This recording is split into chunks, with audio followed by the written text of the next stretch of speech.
Wood grain speaks of sun, water, and earth, transformed over decades. Iron, now cold and rigid, transformed from stone by fire and man to become tools. Shape, form, and function. Caliber, maker, and model. Thousands made, but only one. This one came to you, arriving in your hands. Passed to you is more than a weapon. It carries memories, perhaps a family legend or two, and stories of a day or a mentor, friend or father. These tales are precious and fleeting, unless shared in words and emotion.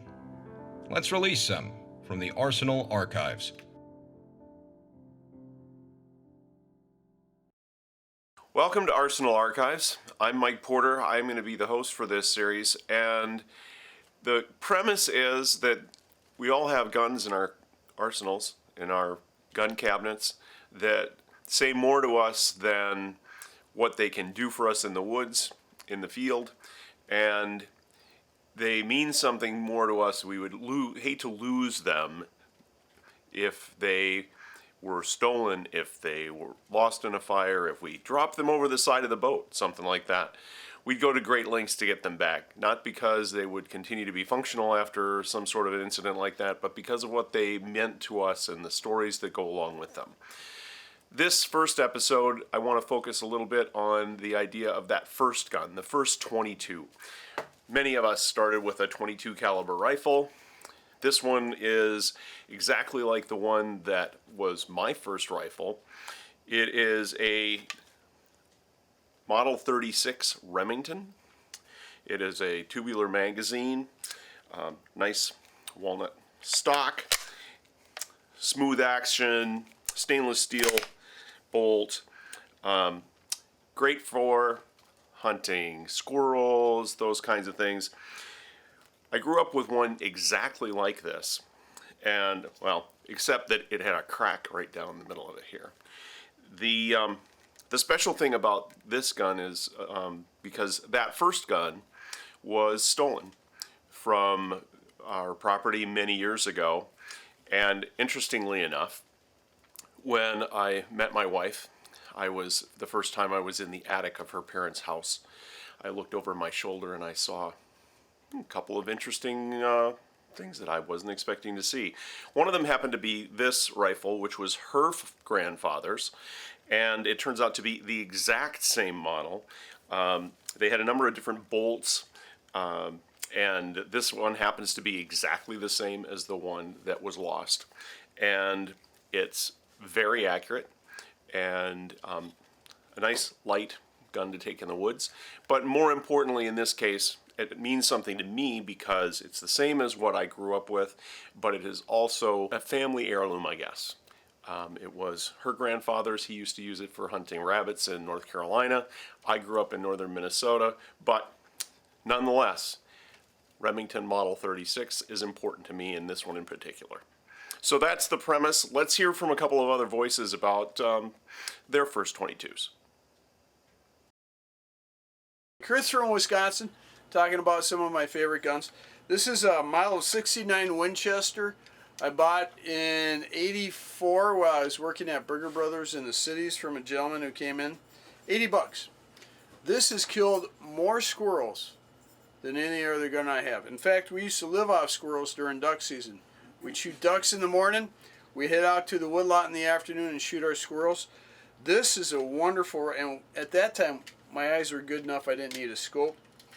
So we would fill this up with .22 shorts because there was a honey tree, just a big old oak, and you could sit there and take your limit of squirrels out in about an hour if you knew what you were doing. So Model 69A is now my daughter's .22.